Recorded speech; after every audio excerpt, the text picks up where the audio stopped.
Hi. Today I want to talk about emotional self-awareness.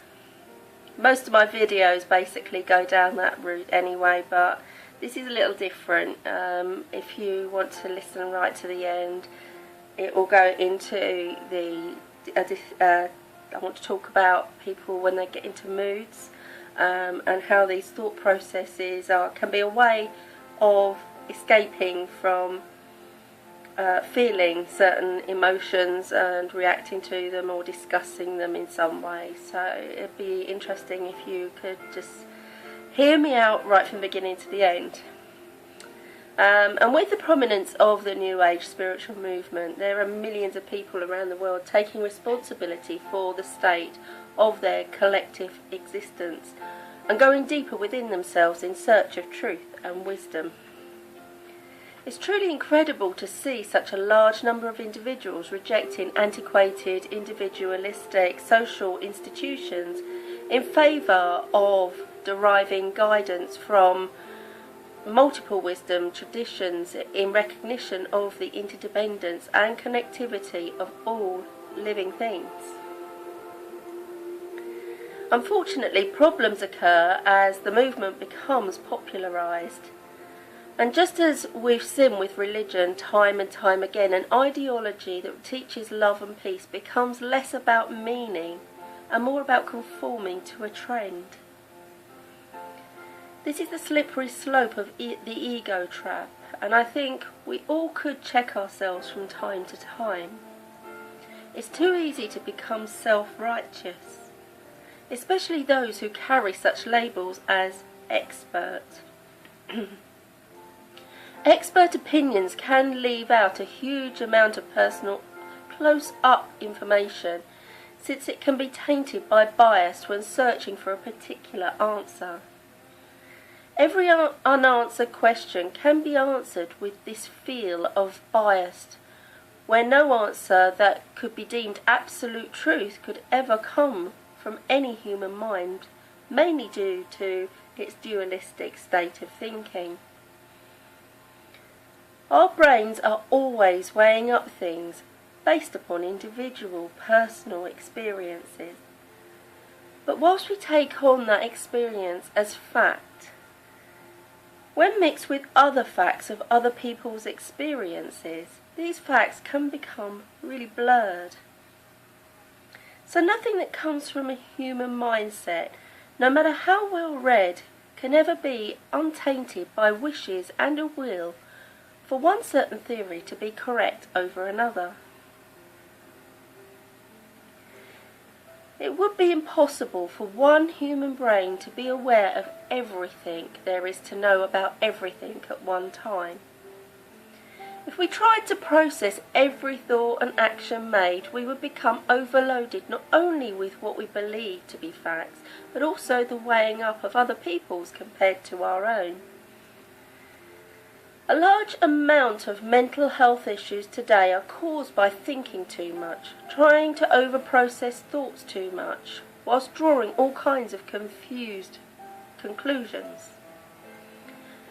Having said this, these people are not mad, they're not crazy, their thought process isn't catching, harmful or bad. How I think about it is that they're working out their own mental capacity and capability. In fact, we're all doing this in one way or another, and it takes as much brain strain to process how to heal as it does to fill our own thought capacity to overload. So even healing from thought overload makes healing harder because it requires more thought. Thought overload often happens, most of all, when people get into relationships, because then we're thinking about how other people might be thinking rather than actually what they're telling us. But there are times where we get into more abusive relationships, when they become emotionally abusive, where we can't actually see the abuse but we feel it, we feel that something's wrong, and they try to tend to make sense of why someone that has told them that they love them dearly would become abusive in this way. And this thought pattern grows to epic proportions. since to make sense of it, you have to then find ways to forgive somebody that has treated you badly. And to do that, you have to make excuses for them. And when the abuse continues, regardless, more why thoughts come in and get added to the excuses, and then set up more space for forgiving, and so on and so forth. And then including that comes in guilt and self-blame, because they've stayed in the relationship for too long and they've allowed this to happen to themselves. The fact is, being aware of everything at once is not being aware of everything in particular. To be aware of something in particular requires an objective orientation in time and space, like the thought, I am this body. From there, other relationships can be formed. So we all need a focus upon one thing, the I am, compared to you are. And from this we can heal ourselves before deciding whether we go back to these experiences. With a sound and healed objective mind, the answer would generally be no. It's often good to share personal experiences, and I'm not talking about experiences of relationships that send us crazy, but all experiences that we encounter in life. The reason being that when we share, we are sharing brain capacity, and when we share, we don't go into overload. Everyone's experiences are different to ours, yet that does not make their experiences untrue. Because right now everything is altering in perspective and dimension, especially when we become aware of the hologram in which we are existing within and which we are a part.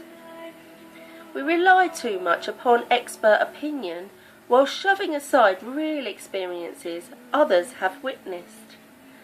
It would be great to see real people involved in sharing their view and not just running away because so-called experts know better.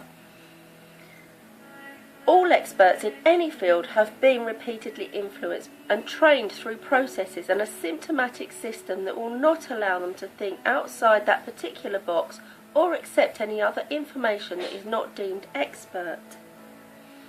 It's like this doesn't fit within this model, and so we must exclude it. They throw away too much information where it's not within the permitted boundaries of their own self-perceived possibilities. Yet the more people become aware of something, the more they believe in it, the more that thing comes into our awareness. It's like staring at one of those magic eye pictures. We're willing to be in an existence, and eventually, there it is. 20 or more years ago, we watched Star Trek and we saw phones that they use today. This is because people focused upon this concept and wished it into being, and somebody focused enough to create it. And so here it is, created. Today we think of teleportation and focus there. Scientists and others are trying to work out if and how this could become a reality. Next, this will become our reality. Maybe not in this lifetime, but it will. We are willing for contact with universal beings, and we're seeking for it, and it will come into being. Some are experiencing this now. Some laugh and call these people crazy, mainly because they can't see or they don't get those things. Others are seeing or getting themselves. This is where so many people end up misunderstood. Whilst there are some who, if they do not see or get it, will find any way possible to explain it away or debunk it, rather than accept that another person's vision is a truth for them. Ego does this, and sure, there are some things out there too far-fetched for the human imagination to really accept, I know. But often we're still stuck in this past, and how people saw things in the past. When we're focused upon the past, we bring that into the now. We can't make sense of what happens now using past beliefs. This would be like someone in the past time travelling today, seeing a mobile phone and deciding it isn't real because it's impossible. But they exist, we know they exist, so equally, if we focus on a bad past event, it makes us feel sad, angry and hurt. Whatever the feeling of that event is then brought into now. And we do this a lot. Equally, when we focus on the future, we bring that into the now. So if we focus upon a happy and content future, we experience that feeling now and we begin creating with that feeling. If we were thinking of World War III or aliens, evil aliens invading the earth, we bring fear into the now and we begin creating that future based upon these ideas of how bad it will be. And there we go again, we're creating it. When we think like this, we should always be moving ahead with positive, creative intentions. Building arrows on this will create it. Right now, we're aware of all dimensions, past, present and future, and this is us being aware of the hologram that we live within, and that that there are very many more dimensions than just this. And we have to step out of this conceptual timeline to be able to experience it. Many do experience it. Many talk of their lucid dreams and out-of-body experiences and some of visitations. I for one believe it all exists and that people are crossing over to other dimensions. I know it's a struggle, but this is what I truly believe to be happening. And as we start to focus more upon all possibilities, we get these bleed-throughs from other dimensions too. If these are focused upon enough, that thing becomes a reality for that person. Maybe a few people, and eventually it comes into being that all people become aware of its existence. And something new is found. Our human minds may stay stuck for a while in this process of linear time, and so they'll make sense of these new things by assessing them as having come from somewhere else. Whereas these things most likely have always been there, all along, and we just couldn't see through the veil of illusion that is time, and which separates everything into different experiences within the hologram. The more you focus upon one part of the hologram, the more that comes into the picture. Focus upon love, and love comes into your picture. The human mind must fit everything into its own perception of time. Many say that certain races of people could never possibly have existed because the earth isn't that old. Everything is based upon a human perception that cannot accept anything exists outside of these timelines and these so-called facts, including our understanding of each other. If we focus upon one person and listen to them intently, even if they have the most bizarre things to share, you may become intrigued and then eventually begin to see something that they see for yourself. You see, everything is an illusion made real by the human mind. It's all atoms and photon light buzzing around in and our mind is just piecing it all together. So everything is possible. Our mind restricts it and all possibilities where it denies certain parts of its potential.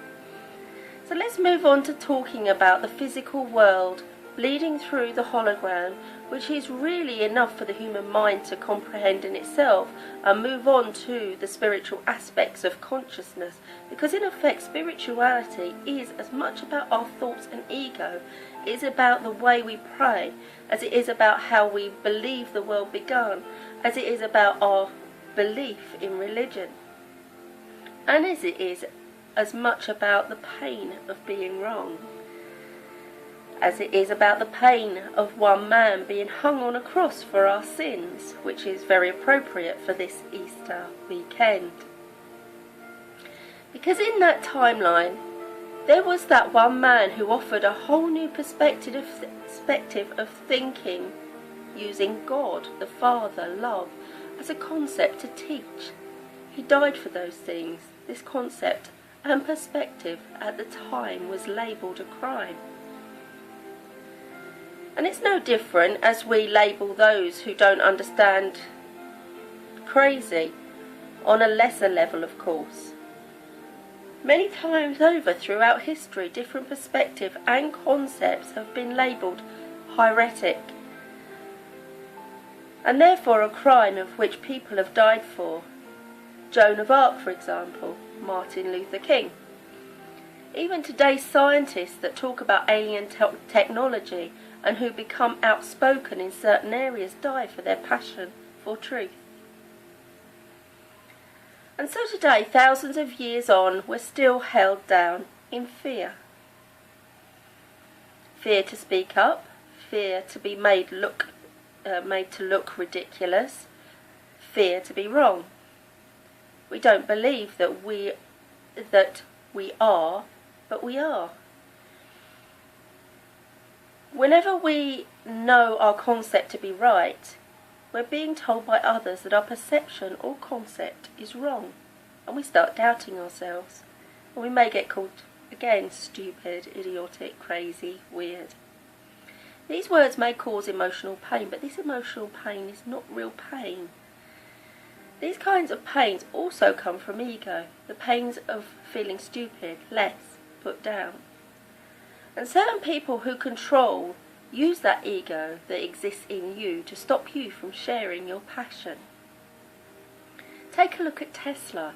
He died alone, but stuck by his passion. The only people these passionate people are a danger to is our governments, who want to keep the human race lower in fear to speak up and be who we truly are.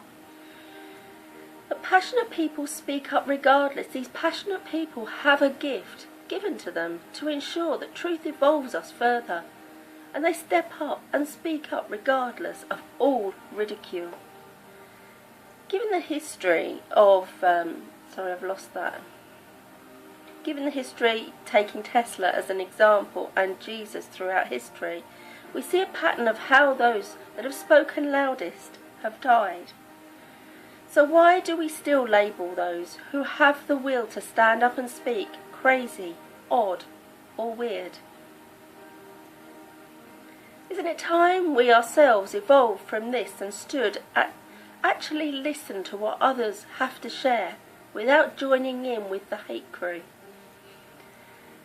Because it's those who do label others crazy, odd and weird who are most of all speaking from a very closed mind.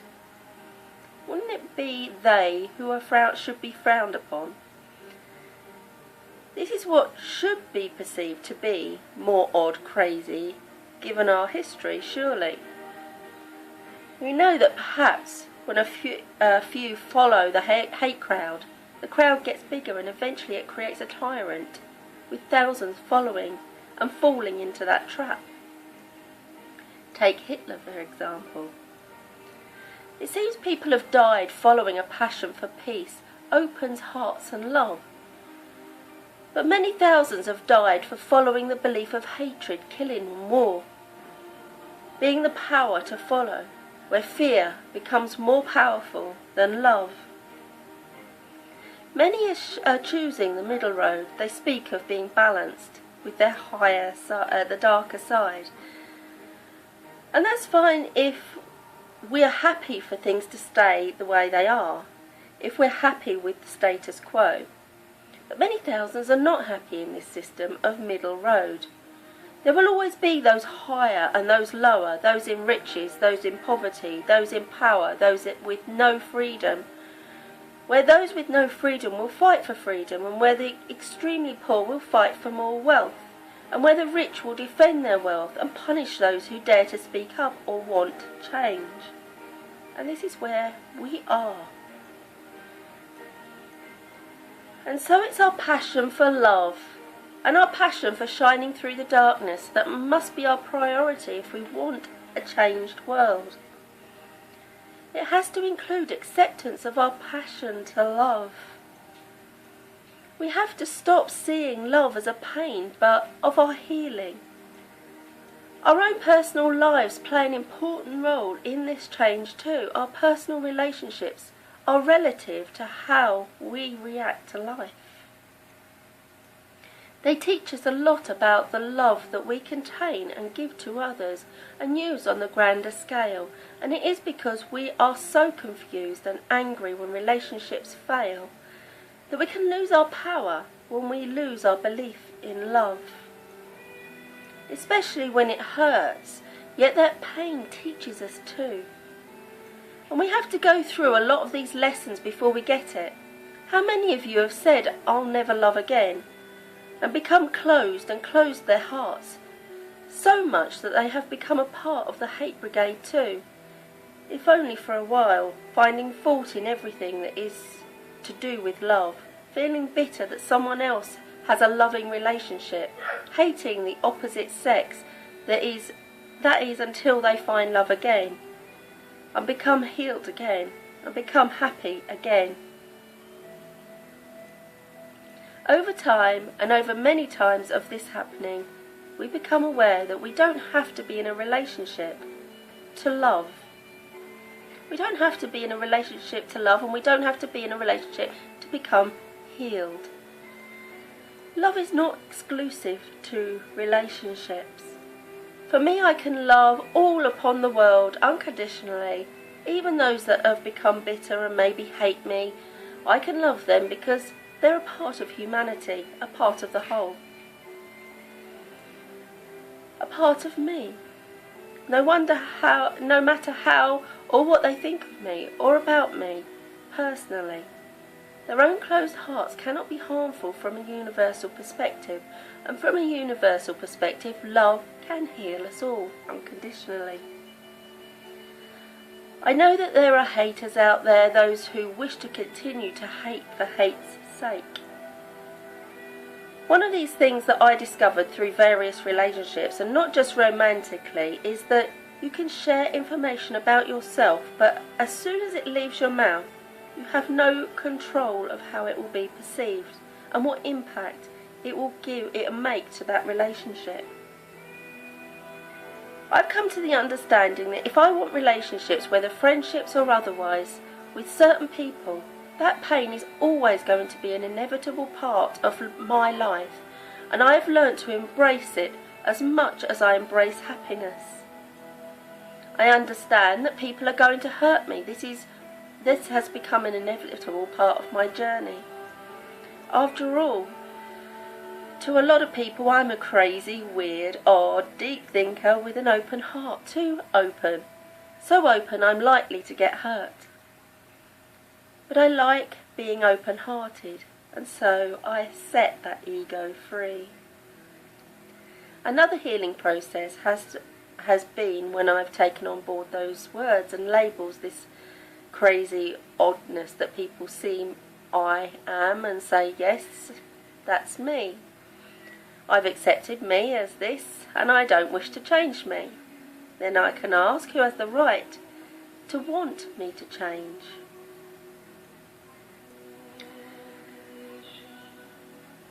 And I can only keep loving, whatever they think anyway. And there'll always be those who take advantage of those with a good, positive nature. But who in their right mind would wish people with a good, open-hearted nature to get so hurt that they need to become closed? To do that, and really, it's they who needs to change themselves, and it's not for people like myself to do that for them.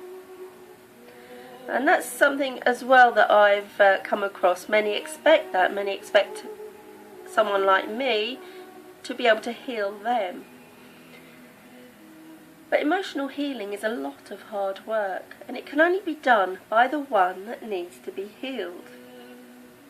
A healer simply sets the stage and makes suggestions. And all the while we think of the crazy ones as being the unhealed. When you think about it clearly, you begin to wonder at which of these people, the kind and open-hearted or the deliberately cold and shallow, who would deliberately hurt others because they can, which of these really are the crazy ones? I remember a couple of exes telling me that there must be something wrong with me to want me to be loving to them when they're clearly being mean to me. But why should I change me? It's not me doing the hurting. It's not me who needs to be healing, is it? Why do we see those that hurt others emotionally as normal and those who won't as abnormal? Why do we offer therapy only to the ones that got hurt and not to the ones who hurt? Everything has been so topsy-turvy. As far as I can remember, I've always asked myself questions about the nature of my own personal emotional pain. So many people feel like a victim of life, never wondering about the source of their joy. On the contrary, they seem to accept these positive emotions without a second thought. But they sure focus upon the pain and where that comes from, and spend a lot of energy on that painful place and blaming whoever they think caused it. When we do this, we find ourselves fighting against the tide by not accepting the pain, placing it elsewhere.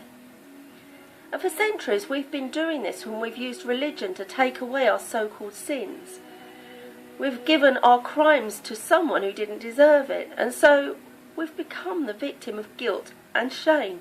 So many people carry this as if it's theirs to carry, and they carry it in the present about something that's happened a long time in the past. When you're hurt, it's your pain. It's yours to heal. And that's called self-responsibility, self-healing. You can't heal what you're trying to give to someone else, no matter what role they played in the creation of that hurt. You are the one carrying it. And so it is time now to take back our every emotion, past, present and future, and vanquish them. Take responsibility for where we are responsible for our own pain. Stop projecting to others. Stop name calling when you don't understand something others are experiencing. Know that if you're able to accept the positive experiences of your life that bring you joy and happiness without even questioning their origin or even trying to avoid them, you can do the same for other emotions as well. The fears and the sadness and the pain and anger and the loneliness. Emotions are very uplifting and joyful, or they can be sorrowful and scary. And they can come to us and teach us. Once you begin to surrender, embracing all of life and the lessons dispersed to you for your spiritual growth, you reduce the tendency to seek someone to blame. The cycle of victimization is slowly disappearing and being replaced with your own growth and healing without need to blame someone, least of all yourself. I learned that by embracing the darkness within my own soul, all the while shining light upon it, I can better see the depth and the darkness of my pain. It does show me where the source of any suffering resides. It was in me all along. By embracing what comes on this journey and having faith that I am not given anything I can't handle, I'm going with the flow that life offers. Trying to go upstream is a defence mechanism that I have learnt to cope. And so I'm learning a new way of coping, and I'm letting myself feel this course of life. I understand that people I love are going to say things that hurt me when they get close. And when we do get close with somebody, we are offering our vulnerability. We hand to them the ability to do more than anyone else can. I'm frequently asked how I deal with sharing past experiences or revealing insecurities. The healthiest type of information sharing is the type that doesn't have to be have a quiet agenda of generating a specific emotion or action out of a person, whether you whatever you impart, you're comfortable with it, you're at peace with it, and it's your part of your emotional honesty. Over time, and after experiencing many painful moments, pain does become a part of the ebb and flow of life. And the greatest point of victimhood is and where we feel guilt. And where we blame others for that pain, that makes us feel guilt, and we must let that go. And we must let go of taking on guilt, taking on what others say. Unless, of course, the pain is overly unbearable. Eventually we grow from reacting. I remember being told that my younger brother had died. My reaction was quite extreme. But let's go back to when we respond to those things that seem to be irrational. People get into moods, but are moods ever rational? I've seen people sulk to make a point. I hate sulking. I've tried it once or twice in my life, but I never seem to be very good at it. I either forget that I'm supposed to be sulking, or it seems like way too much of an effort. Many marriages break up not because of the big things like money or infidelity, because those things can often be worked out and forgiven, but more because of the small things like sulking. My love language is words and communication, and that's how I feel loved, how I love. Even crosswords, they're still communication. It's my passion, writing, my hobby, my craft, my creative outlet. Words are important to me, so when someone withholds words, or when they punish me with words, it feels like they're being exceptionally cruel and unloving. Withholding love is a form of abuse, and it's a way of taking control without taking responsibility. Taking responsibility for our personal pain is the beginning of healing. When we embrace our pain, suddenly it isn't so painful. And when someone goes into a mood, I've come to the place where I can now respond to that with a knowing smile. I've reacted to someone telling me they don't love me the same way they did anymore, and I've reacted to when my sons had to go, and these are understandable reactions to what was going on at the time, but somehow, over time, and after experiencing many painful moments, pain does seem to become the ebb and flow of life, and it does seem to be more bearable somehow. You have nothing to apologise for, and neither should anyone have to apologise repeatedly for something they did ages ago, because both overstep your boundaries and they cannot control the uncontrollable. Nobody can make up for a past that they weren't a part of.